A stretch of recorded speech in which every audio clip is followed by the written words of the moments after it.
Viewers welcome back on program. So viewers ਗੱਲਬਾਤ ਕਰਨ ਜਾ ਰਹੇ ਹਾਂ ਐਂਡ ਵਾਲੇ ਸੈਕਸ਼ਨ ਦੇ ਵਿੱਚ ਕਿ 2023 ਦਾ ਵਰ੍ਹਾ ਖਾਲਿਸਤਾਨ ਦੇ ਨੁਕਤਾ ਨਿਗਾਹ ਤੋਂ ਕਾਫੀ ਅਹਿਮੀਅਤ ਵਾਲਾ ਵਰ੍ਹਾ ਬਣ ਗਿਆ ਹੈ ਔਰ 18 ਜੂਨ ਨੂੰ ਸਰੀ ਗੁਰਦੁਆਰਾ ਸਾਹਿਬ ਦੇ ਪਾਰਕਿੰਗ ਲੋਟ ਵਿੱਚ ਭਾਈ ਹਰਦੀਪ ਸਿੰਘ ਨਿੱਜਰ ਦਾ ਭਾਰਤੀ ਏਜੰਸੀਆਂ ਵੱਲੋਂ ਕੀਤਾ ਗਿਆ ਕਤਲ ਇੱਕ ਗੇਮ ਚੇਂਜਰ ਵਾਂਗ ਹੈ ਔਰ ਬ੍ਰਿਟਿਸ਼ ਕੋਲੰਬੀਆ ਦੀ ਪਬਲੀਕੇਸ਼ਨ ਰੈਡੀਕਲ ਦੇਸੀ ਨੇ ਹਰਦੀਪ ਸਿੰਘ ਨਿੱਜਰ ਨੂੰ ਨਿਊਜ਼ ਮੇਕਰ 2023 ਵਜੋਂ ਐਲਾਨਿਆ ਹੈ। ਸੋ ਇਸ ਬਾਰੇ ਆਪਾਂ ਗੱਲਬਾਤ ਕਰਨ ਜਾ ਰਹੇ ਹਾਂ ਨਾਲ ਜਿਹੜੇ ਤੁਹਾਡੇ ਲਾਈਵ ਮੈਸੇਜ ਨੇ ਉਹ ਆਪਾਂ ਇੰਟਰਟੇਨ ਕਰਾਂਗੇ। ਸੋ ਅਸੀਂ ਚਾਹਾਂਗੇ ਕਿ ਤੁਸੀਂ ਇਸੇ ਤਰ੍ਹਾਂ ਜੁੜੇ ਰਹਿਣਾ, ਦੇਖਣ ਸੁਣ ਲਈ ਐਂਡ ਲਿਖਣ ਲਈ ਤੁਹਾਡਾ ਸਭ ਦਾ ਬਹੁਤ ਬਹੁਤ ਧੰਨਵਾਦ ਜੀ। ਡਾਕਟਰ ਸਾਹਿਬ ਕੀ ਵਿਚਾਰਾਂ ਨੇ?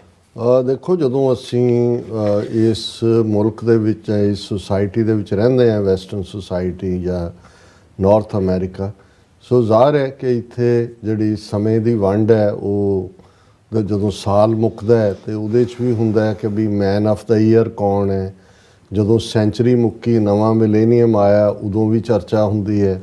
ਜਿਹੜੀਆਂ ਵੱਡੀਆਂ ਪਬਲੀਕੇਸ਼ਨਸ ਨੇ, ਟਾਈਮ ਮੈਗਜ਼ੀਨ ਵਰਗੀਆਂ, ਉਹਨਾਂ ਦੇ ਵਿੱਚ ਬਹੁਤ ਸਾਰੀਆਂ ਰਿਕਮੈਂਡੇਸ਼ਨਸ ਹੁੰਦੀਆਂ ਕਿ ਵੀ ਨਵੇਂ ਸਾਲ ਦੇ ਇਸ਼ੂ ਦੇ ਉੱਤੇ ਕਿਹਨੂੰ ਜਿਹੜਾ ਮੈਨ ਆਫ ਦਾ ਈਅਰ ਐਲਾਨਿਆ ਜਾਏਗਾ, ਜਿਸ ਦੀ ਤਸਵੀਰ ਫਰੰਟ ਪੇਜ 'ਤੇ ਹੋਏਗੀ। ਔਰ ਇਸੇ ਤਰ੍ਹਾਂ ਜਦੋਂ ਮਿਲੇਨੀਅਮ ਜਿਹੜਾ ਇਹ ਸੈਂਚਰੀ ਮੁੱਕੀ, 20ਵੀਂ ਸਦੀ, ਸਿੱਖ ਕੌਮ ਨੇ ਵੀ, ਸਾਡੇ ਸਕਾਲਰਸ ਵਿਦਵਾਨਾਂ ਨੇ ਦੁਨੀਆ ਭਰ ਦੇ ਵਿੱਚ ਵੋਟਿੰਗ ਸਿਸਟਮ ਰਾਹੀਂ ਇਹ ਡਿਸਾਈਡ ਕੀਤਾ ਸੀ ਕਿ ਸਿੱਖ ਆਫ ਦਾ ਸੈਂਚਰੀ, ਔਰ ਸੰਤ ਜਰਨੈਲ ਸਿੰਘ ਖਾਲਸਾ ਪਿੰਡਰਾਂ ਵਾਲਿਆਂ ਨੂੰ ਸਿੱਖ ਆਫ ਦਾ ਸੈਂਚਰੀ ਐਲਾਨਿਆ ਗਿਆ ਸੀ। ਬਹੁਤ ਸਾਰੀਆਂ ਰਿਕਮੈਂਡੇਸ਼ਨ ਸੀ ਉਹਦੇ 'ਤੇ। ਰਨਰ ਅਪ ਸਨ ਭਗਤ ਪੂਰਨ ਸਿੰਘ ਪਿੰਗਲਵਾੜਾ, ਭਾਈ ਵੀਰ ਸਿੰਘ ਔਰ ਦੂਸਰੀਆਂ ਬਹੁਤ ਸਾਰੀਆਂ ਸ਼ਖਸੀਅਤਾਂ ਵੀ ਉਹ ਸਾਰੇ ਦੇ ਥੱਲੇ ਸੀ। ਔਰ ਇਸੇ ਤਰ੍ਹਾਂ ਹੁਣ ਜਦੋਂ ਕਿ 2023 ਜਿਹੜਾ ਹੈ ਉਹ ਜਾ ਰਿਹਾ ਆਪਣੇ ਐਂਡ ਵੱਲ, ਅਸੀਂ ਅੱਜ ਜ਼ਿਕਰ ਕਰ ਰਹੇ ਹਾਂ ਕਿ ਹੁਣ ਦਸੰਬਰ ਦਾ ਆਲਮੋਸਟ ਹੌਲੀਡੇ ਸੀਜ਼ਨ ਹੀ ਚੱਲ ਰਿਹਾ, ਥੈਂਕਸਗਿਵਿੰਗ ਤੋਂ ਬਾਅਦ ਸਪਿਰਿਟ ਤਾਂ ਇਹੀ ਹੁੰਦੀ ਹੈ।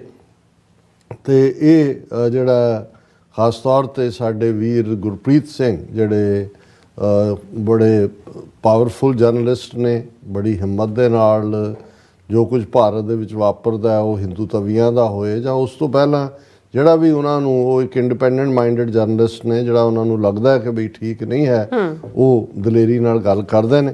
ਔਰ ਰੈਡੀਕਲ ਦੇਸੀ ਦੇ ਉਹ ਇੱਕ ਉਸ ਨੂੰ ਬਾਖੂਬੀ ਰਨ ਕਰਦੇ ਨੇ।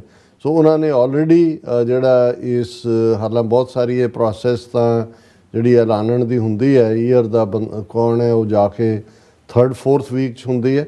ਔਰ ਉਹਨਾਂ ਨੇ ਵੀ ਆਲਮੋਸਟ ਉਸ ਦੇ ਨੇੜੇ ਤੇੜੇ ਉਹਨਾਂ ਨੇ 2023 ਦੇ ਹਵਾਲੇ ਦੇ ਨਾਲ ਭਾਈ ਹਰਦੀਪ ਸਿੰਘ ਨਿੱਜਰ ਨੂੰ ਜਿਹੜਾ ਹੈ ਉਹਨਾਂ ਨੇ ਇਹ ਕਿ ਖਾਸ ਤੌਰ 'ਤੇ ਜਿਹੜਾ 2023 ਦੇ ਨਿਊਜ਼ ਮੇਕਰ 2023 ਕਿ ਵੀ 2023 ਦੇ ਮੇਨ ਨਿਊਜ਼ ਮੇਕਰ। ਔਰ ਗੁਰਪ੍ਰੀਤ ਸਿੰਘ ਹੋਰਾਂ ਨੇ ਹਰਦੀਪ ਸਿੰਘ ਨਿੱਜਰ ਨੂੰ ਜਿਹੜੇ ਉਹਨਾਂ ਦੇ ਅਖੀਰਲੇ ਇੰਟਰਵਿਊ ਨੇ ਜਾਂ ਦੀ ਲਾਸਟ ਇੰਟਰਵਿਊ ਉਹਨਾਂ ਦੇ ਨਾਲ ਹੀ ਕੀਤਾ ਹੋਇਆ ਉਹਨਾਂ ਨੇ, ਹਰਦੀਪ ਸਿੰਘ ਨਿੱਜਰ ਨੇ, ਜਿਹਦੇ 'ਚ ਉਹਨਾਂ ਨੇ ਕਿਹਾ ਸੀ ਕਿ ਵੀ ਮੈਨੂੰ ਜਿਹੜਾ ਇਹ ਖਤਰਾ ਹੈ, ਔਰ ਉਹਨਾਂ ਨੇ ਕਿਹਾ ਸੀ ਕਿ ਵੀ ਇਹ ਇੰਡੀਅਨ ਸਟੇਟ ਦੀਆਂ ਏਜੰਸੀਆਂ ਵੱਲੋਂ ਹਮਲਾ ਹੋ ਸਕਦਾ ਹੈ। ਔਰ ਹੋਰ ਵੀ ਉਹਨਾਂ ਨੇ ਕਈ ਇੰਕਸ਼ਾਫ ਕੀਤੇ ਸੀ। ਔਰ ਇਹ ਜਿਹੜਾ ਰੈਡੀਕਲ ਦੇਸੀ ਹੈ ਬੁਲੰਦ ਆਵਾਜ਼ ਚੁੱਕਦੇ ਨੇ ਕਿ ਭਾਈ ਜੋ ਹਿੰਦੂਤਵਾ ਦਾ ਔਰ ਦੂਸਰਾ ਇਕੱਲਾ ਇਹੀ ਨਹੀਂ, ਅੱਡ ਮੁੱਦਿਆਂ ਦੇ ਉੱਤੇ ਵੀ, ਕਸ਼ਮੀਰੀਆਂ ਦੇ ਮੁੱਦੇ 'ਤੇ ਔਰ ਸਿਵਲ ਲਿਬਰਟੀਜ਼ ਦਾ ਜਿੱਥੇ ਘਾਣ ਹੁੰਦਾ ਉਹਦੇ 'ਚ ਵੀ ਆਵਾਜ਼ ਚੁੱਕਦੇ ਨੇ। ਸੋ ਅਸੀਂ ਸਮਝਦੇ ਹਾਂ ਕਿ ਇਹ ਇੱਕ ਬਿਲਕੁਲ ਇਹਦੇ ਜਿਵੇਂ ਤੁਸੀਂ ਕਿਹਾ ਵੀ ਇਹ ਸਾਡੇ ਲਈ ਜਿੱਥੇ ਖਾਲਿਸਤਾਨ ਦੀ ਮੂਵਮੈਂਟ ਦੇ ਐਂਗਲ ਤੋਂ ਇੱਕ ਗੇਮ ਚੇਂਜਰ ਹੈ। ਬਿਲਕੁਲ, ਕਿਉਂਕਿ ਭਾਈ ਹਰਦੀਪ ਸਿੰਘ ਨਿੱਜਰ ਦੀ ਸ਼ਹਾਦਤ ਤੋਂ ਬਾਅਦ 18 ਜੂਨ ਨੂੰ ਇਹ ਹੁੰਦਾ, 18 ਸਤੰਬਰ ਤੱਕ ਪਹੁੰਚਦੇ ਆ। 3 ਮਹੀਨੇ ਬਾਅਦ ਜਸਟਿਨ ਟਰੂਡੋ ਜਦੋਂ ਇੰਕਸ਼ਾਫ ਕਰਦੇ ਨੇ ਪਾਰਲੀਮੈਂਟ 'ਚ, ਔਰ ਫਿਰ 29 ਨਵੰਬਰ ਨੂੰ ਜਦੋਂ ਨਿਊਯਾਰਕ ਦੀ ਕੋਰਟ ਦੇ ਵਿੱਚ 15 ਸਫ਼ਿਆਂ ਦੀ ਇੰਡਾਇਕਟਮੈਂਟ US ਜਸਟਿਸ ਡਿਪਾਰਟਮੈਂਟ ਵੱਲੋਂ ਫਾਈਲ ਕੀਤੀ ਜਾਂਦੀ ਹੈ, ਜਿਹੜੀ ਜ਼ਾਹਰ ਹੈ ਕਿ ਉਹਨਾਂ ਦੀ FBI ਔਰ ਜਿਹੜਾ ਡਰੱਗ ਐਨਫੋਰਸਮੈਂਟ ਐਡਮਿਨਿਸਟ੍ਰੇਸ਼ਨ ਵੱਲੋਂ ਹੈ, DEA ਵੱਲੋਂ। ਔਰ ਉਸ ਤੋਂ ਬਾਅਦ ਹੁਣ ਜਦੋਂ ਅਸੀਂ ਗੱਲ ਕਰਕੇ ਹਟੇ ਹਾਂ ਪਿਛਲੇ ਸੈਗਮੈਂਟਸ ਕਿ ਹੁਣ ਤਾਂ ਸੀਸਸ ਦਾ ਹੈਡ ਵੀ ਕਿ ਪਿਛਲੀਆਂ ਇਲੈਕਸ਼ਨਾਂ ਜਿਹੜੀਆਂ ਕੈਨੇਡਾ 'ਚ ਕੰਜ਼ਰਵੇਟਿਵ ਪਾਰਟੀ ਦੀਆਂ ਨੇ ਉਹਦੇ 'ਚ ਕੀ ਇੰਟਰਫੀਅਰੈਂਸ ਹੈ ਇੰਡੀਆ ਦੇ, ਫੋਰਨ ਇੰਟਰਫੀਅਰੈਂਸ ਦੀ ਗੱਲ ਤਾਂ ਹੋ ਰਹੀ ਸੀ, ਚਾਈਨਾ ਜਾਂ ਰਸ਼ੀਆ ਇਹਦਾ ਜ਼ਿਕਰ ਹੁੰਦਾ ਸੀ, ਲੇਕਿਨ ਇੰਡੀਆ ਉਸ ਸਭ ਦਾ ਹਿੱਸਾ ਬਣ ਗਿਆ ਜਿਹੜਾ ਇਹਨਾਂ ਮੁਲਕਾਂ ਦੇ ਸਿਰਫ ਅੰਦਰੂਨੀ ਮਾਮਲਿਆਂ 'ਚ ਜਾਂ ਪੋਲੀਟਿਕਸ 'ਚ ਇੰਟਰਫੀਅਰ ਨਹੀਂ ਕਰਦਾ ਬਾਈ ਯੂਜ਼ਿੰਗ ਮਨੀ ਐਂਡ ਪ੍ਰੋਕਸੀਜ਼, ਬਟ ਉਹ ਤਾਂ ਟਰਾਂਸਨੈਸ਼ਨਲ ਰਿਪਰੈਸ਼ਨ ਦਾ ਵੀ ਜਿਹੜਾ ਹੈ ਉਹ ਉਸ ਦੇ ਲਈ ਜ਼ਿੰਮੇਵਾਰ ਹੈ। ਹਰਦੀਪ ਸਿੰਘ ਨਿੱਜਰ ਦੀ ਸ਼ਹਾਦਤ ਹੁੰਦੀ ਹੈ ਔਰ ਇਧਰ ਜਿਹੜਾ ਪਲਾਟ ਅਨਫੋਲਡ ਹੁੰਦਾ ਹੈ ਜਿਹਨੂੰ ਨਾਕਾਮਯਾਬ FBI ਕਰਦੀ ਹੈ।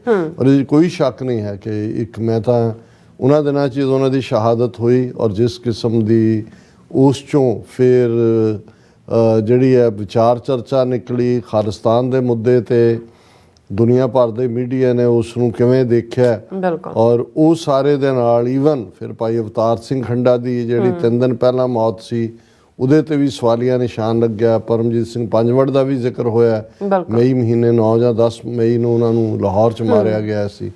ਔਰ ਜੋ ਇਹਨਾਂ ਨੇ ਏਜੰਸੀਆਂ ਨੇ ਅੱਗੋਂ ਕਰਨਾ ਸੀ ਭਾਰਤੀ, ਇਹ ਵੀ ਸਾਹਮਣੇ ਆਇਆ। ਸੋ ਬਿਲਕੁਲ ਅਸੀਂ ਹਮਾਇਤ ਕਰਦੇ ਹਾਂ, ਮੁਕੰਮਲ ਰੈਡੀਕਲ ਦੇਸੀ ਦੇ ਐਫਰਟ ਦੀ ਐਪਰੀਸ਼ੀਏਸ਼ਨ ਵੀ ਕਰਦੇ ਹਾਂ ਕਿ ਉਹਨਾਂ ਨੇ ਜੋ ਨਿਊਜ਼ਮੇਕਰ 2023 ਹਰਦੀਪ ਸਿੰਘ ਨਿੱਜਰ ਨੂੰ ਐਲਾਨਿਆ, ਇਹ ਬਿਲਕੁਲ ਢੁਕਵਾਂ ਟਾਈਟਲ ਹੈ ਉਹਨਾਂ ਦੇ ਲਈ। ਔਰ ਉਹਨਾਂ ਦੀ ਸ਼ਹਾਦਤ, ਉਹਨਾਂ ਦੀ ਜ਼ਿੰਦਗੀ ਇੱਕ ਦਰਵੇਸ਼ ਇਨਸਾਨ ਵਾਂਗ ਜਿਹੜੇ ਸਨ, ਇਹ ਇੱਕ ਵੱਡਾ ਗੇਮ ਚੇਂਜਰ ਹੈ ਖਾਲਿਸਤਾਨ ਵੱਲ। ਜੀ ਰਾਜ ਸਾਹਿਬ, ਹੁਣ ਆਪਾਂ ਆਪਣੇ ਵਿਊਜ਼ ਦੇ ਜਿਹੜੇ ਮੈਸੇਜ ਨੇ ਉਹ ਲੈਣ ਜਾ ਰਹੇ ਹਾਂ। ਔਰ ਹਰਵਿੰਦਰ ਸਿੰਘ ਰਾਮਗੜੀਆ ਜੀ ਕਹਿੰਦੇ ਮੇਰੇ ਪਿਆਰੇ ਬਾਪੂ ਡਾਕਟਰ ਸਾਹਿਬ ਜੀ ਤੇ ਭੈਣ ਨੀਲਮ ਕੌਰ ਜੀ, ਵਾਹਿਗੁਰੂ ਜੀ ਕਾ ਖਾਲਸਾ ਵਾਹਿਗੁਰੂ ਜੀ ਕੀ ਫਤਿਹ। ਸੁਖਵਿੰਦਰ ਸਿੰਘ ਜੀ ਫਤਿਹ ਬੁਲਾਉਂਦੇ ਨੇ ਐਂਡ ਇਸੇ ਤਰ੍ਹਾਂ ਜੀਤ ਸੂਰਤੀਆ ਜੀ TV 84 ਜ਼ਿੰਦਾਬਾਦ।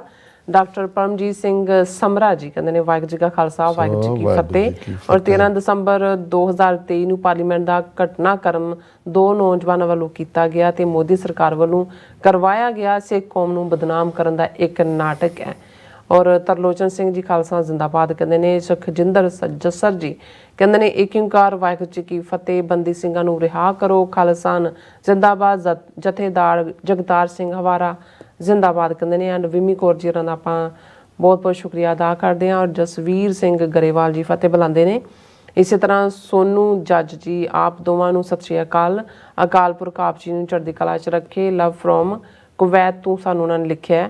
ਔਰ ਇਸੇ ਤਰ੍ਹਾਂ ਜਸਵੀਰ ਬਰਾਜ ਜੀ ਖਾਲਸਾਨ ਕਹਿੰਦੇ ਨੇ ਗੁਰਪਤਵੰਤ ਸਿੰਘ ਪੰਨੂ ਐਂਡ ਬਿਕਰਮਜੀਤ ਸਿੰਘ ਭਾਈ ਜ਼ਿੰਦਾਬਾਦ and Karam Singh ji they are all totally liars if you guess what I mean. Pal Singh Grewal ji ਵੀ ਫਤਿਹ ਬੁਲਾਉਂਦੇ ਨੇ।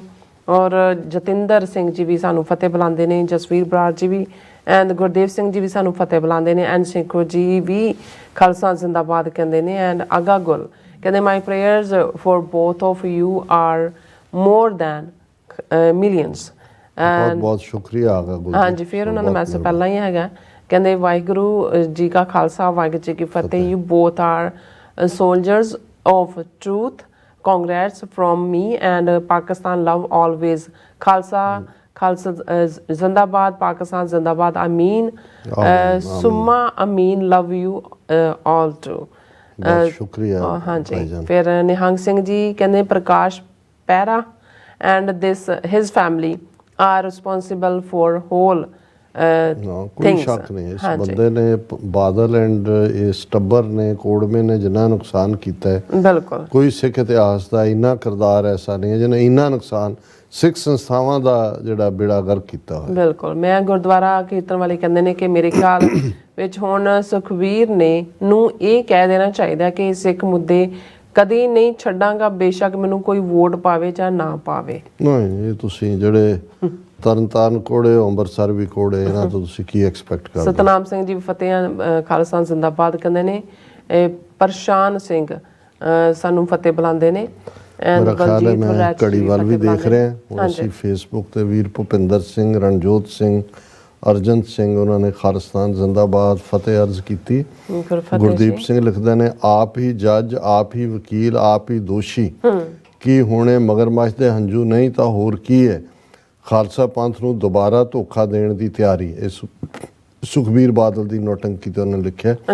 ਗੁਰਮਤਿ ਗੁਰੂ ਨਾਨਕ ਸਾਹਿਬ ਜੀ ਸੋਚ ਪੰਥਕ ਨੌਜਵਾਨਾਂ ਨੂੰ ਅੱਗੇ ਤੋਰ ਕੇ ਪਿੱਛੋਂ ਮਦਦ ਕਰ ਕੁਝ ਸਮਾਂ ਚੌਧਰ ਤੋਂ ਪਰੇ ਰਹਿ ਕੇ ਸਾਬਤ ਕਰੇ ਕਿ ਸੱਚਮੁੱਚ ਕੀਤੀਆਂ ਗੱਦਾਰੀਆਂ, ਦਗੇ, ਪੰਥ ਦੀ ਪਿੱਠ ਤੇ ਹਮਲੇ ਕੀਤੇ, ਵਿਪਰਵਾਦੀ, ਮਨੂਵਾਦੀ, ਅੰਧ ਵਿਸ਼ਵਾਸੀ, ਵਿਸ਼ਵਾਸਘਾਤੀ, ਇਨਸਾਨੀਅਤ ਨਾਲ ਨਫ਼ਰਤ ਕਰਨ ਵਾਲਿਆਂ ਨਾਲ ਸਾਰੇ ਰਿਸ਼ਤੇ ਨਾਤੇ ਤੋੜ ਕੇ ਸਾਬਤ ਕਰੇ ਵਿਪਰਵਾਦੀਆਂ ਤੇ ਤਲਵੇ ਚੱਟ ਨਹੀਂ ਰਿਹਾ ਬਹੁ ਰੂਪੀਆ।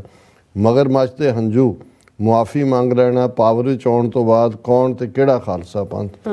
ਇਹ ਤਾਂ ਮੈਂ ਉਹ ਅੰਗਰੇਜ਼ੀ 'ਚ ਹੀ ਕਹਿੰਦਾ ਹੁੰਦਾ ਕਿ ਵੀ once you fool me shame on you, twice you fool me shame on me। ਹੁਣ ਇਸ ਤੋਂ ਬਾਅਦ ਮੈਂ ਕੁਛ ਨਹੀਂ ਕਹਿਣਾ ਚਾਹੁੰਦਾ। ਰਾਜਵਿੰਦਰ ਸਿੰਘ ਕਹਿੰਦੇ ਨੇ ਫਤਿਹ ਬੁਲਾ ਕੇ, doctor sahib I believe the terrorist Indian state helped Raj Kumar convicted in drug trafficking escape to show Canada is not what it claims to be. ਮੈਂ ਬਿਲਕੁਲ ਸਹਿਮਤ ਹਾਂ ਜਿਸ ਅੰਦਾਜ਼ 'ਚ ਉਹਨਾਂ ਨੇ ਉਹਨੂੰ ਦਾ ਐਸਕੇਪ ਕਰਾਇਆ ਔਰ ਫਿਰ ਜਿਵੇਂ ਖਬਰ ਉਹਨੂੰ ਸਿੱਖ ਬਣਾ ਕੇ ਲਾਈ, ਇਹ ਦੱਸ ਰਿਹਾ ਕਿ ਭਾਈ ਇਹ ਇਹਨਾਂ ਦਾ ਹੀ ਕੰਮ ਹੈ, ਪਹਿਲਾਂ ਵੀ ਇਹੋ ਜਿਹਾ ਹੀ ਕੰਮ ਕਰਦੇ ਨੇ।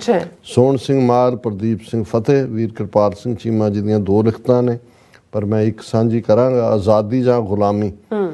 ਹੁਣ ਪੂਰੇ ਪੰਥ ਨੂੰ ਰਣਜੀਤ ਨਗਾਰੇ ਤੇ ਚੋਟ ਲਗਾ ਕੇ ਆਜ਼ਾਦੀ ਦੇ ਖੰਡੇ ਨਾਲ ਅਕਾਲ ਦੀ ਓਠ ਲੈ ਕੇ ਨਾਮ ਦੇ ਨਿਸ਼ਾਨ ਨਾਲ ਖਾਲਿਸਤਾਨ ਲਿਖ ਕੇ ਸਾਰੇ ਗੱਜ ਕੇ ਅਕਾਲ ਦੀ ਫਤਿਹ ਬੁਲਾ ਕੇ ਆਜ਼ਾਦੀ ਦੇ ਮੈਦਾਨੇ ਜੰਗ ਵਿੱਚ ਆ ਜਾਓ ਭਾਈ ਤੇ ਛੱਡ ਦਿਓ ਜੈਕਾਰਾ, ਰਾਜ ਕਰੇਗਾ ਖਾਲਸਾ। ਖਾਲਿਸਤਾਨ ਦੇ ਨਿਸ਼ਾਨ ਤੇ ਇਹ ਵਾਕ ਜ਼ਰੂਰ ਲਿਖੋ ਭਾਈ, ਹਮ ਰਾਖਤ ਪਾਤਸ਼ਾਹੀ ਦਾਵਾ ਜਾਂ ਇਤਕੋ ਜਾਂ ਅਗਲੋ ਪਾਵਾ, ਜੋ ਸਤਿਗੁਰ ਸਿੱਖਨ ਕਹੀ ਬਾਤ ਹੋਗ ਸਾਈ ਨ ਖਾਲੀ ਜਾਤ। ਖਾਲਸਾ ਦਿਆਲ ਹੈ, ਖਾਲਸਾ ਅਕਾਲ ਹੈ, ਅਕਾਲ ਹੀ ਅਕਾਲ ਹੈ, ਜੋ ਬੋਲੇ ਸੋ ਨਿਹਾਲ ਹੈ, ਸਤਿ ਸ੍ਰੀ ਅਕਾਲ ਹੈ। ਵਾਹਿਗੁਰੂ ਜੀ ਕਾ ਖਾਲਸਾ, ਵਾਹਿਗੁਰੂ ਜੀ ਕੀ ਫਤਿਹ। ਰਾਜਵਿੰਦਰ ਸਿੰਘ ਲਿਖਦੇ ਨੇ terrorist Indian state use the wrong ਕਾਊ urine for the worship and opening of the new parliament, that is why it is happening। Actually ਮੈਂ ਇੱਕ ਇਹਨਾਂ ਦੇ ਭਗਵਤ ਆਰੀ ਸਵਾਮੀ ਦਾ ਦੇਖ ਰਿਹਾ ਸੀ, ਉਹਨੇ ਕਿਹਾ ਜਦੋਂ ਹਿੰਦੂ ਰਾਸ਼ਟਰ ਅਸੀਂ ਬਣਾ ਦਿੱਤਾ ਤੇ ਅਸੀਂ ਹੈਲੀਕਾਪਟਰ ਰਾਹੀਂ ਸਾਰੀ ਭਾਰਤ ਦੀ ਜ਼ਮੀਨ ਦੇ ਉੱਤੇ ਗਊ ਮੂਤਰ ਦਾ ਛਿੜਕਾਵ ਕਰਾਂਗੇ, ਅਸੀਂ ਪੂਰੇ ਹੈਲੀਕਾਪਟਰ ਇਸਤੇਮਾਲ ਕਰਾਂਗੇ। ਸੋ ਵਾਕਿਆ ਹੀ ਉਹਨਾਂ ਨੇ ਕਿਹਾ ਵੀ ਇਹ ਜਿਹੜਾ ਕੰਮ ਪੁੱਠਾ ਪਿਆ ਵੀ ਉਹ ਪ੍ਰੋਪਰ ਗਊ ਮੂਤਰ ਛਿੜਕਿਆ ਨਹੀਂ ਹੈ ਇਹਨਾਂ ਨੇ। ਜੀ ਡਾਕਟਰ ਸਾਹਿਬ ਤੁਹਾਡਾ ਬਹੁਤ ਬਹੁਤ ਸ਼ੁਕਰੀਆ। ਸੋ ਇਸ ਤਰ੍ਹਾਂ ਆਪਣੇ ਵਿਊਅਰਸ ਕੋਲ ਨੇ ਇਜਾਜ਼ਤ। ਵਿਊਅਰਸ ਸਾਡੇ ਪ੍ਰੋਗਰਾਮ ਦਾ ਸਮਾਂ ਇੱਥੇ ਮੁੱਕਦਾ। ਤੁਸੀਂ ਆਪਣੀ ਰਾਏ ਤੇ ਸੁਝਾਅ ਸਾਨੂੰ ਭੇਜਣਾ ਭੁੱਲਣਾ ਸਾਡੇ ਇਸ ਪਤੇ ਤੇ SOS@tv84.tv ਤੇ ਅਸੀਂ ਆਪਣਾ ਪ੍ਰੋਗਰਾਮ ਲੈ ਕੇ ਫਿਰ ਦੁਬਾਰਾ ਤੁਹਾਡੇ ਰੂਬਰੂ ਹੋਵਾਂਗੇ। ਤਦ ਤੱਕ ਲਈ ਮੈਨੂੰ ਤੇ ਆਪਣਾ ਡਾਕਟਰ ਸਾਹਿਬ ਨੂੰ ਆਗਿਆ ਦਿਓ। ਦੇਖਦੇ ਰਹੋ TV84। ਬੁਲਾ ਦਿਓ ਫਤਿਹ। ਵਾਹਿਗੁਰੂ ਜੀ ਕਾ ਖਾਲਸਾ, ਵਾਹਿਗੁਰੂ ਜੀ ਕੀ ਫਤਿਹ। ਰੱਬ ਰਾਖਾ।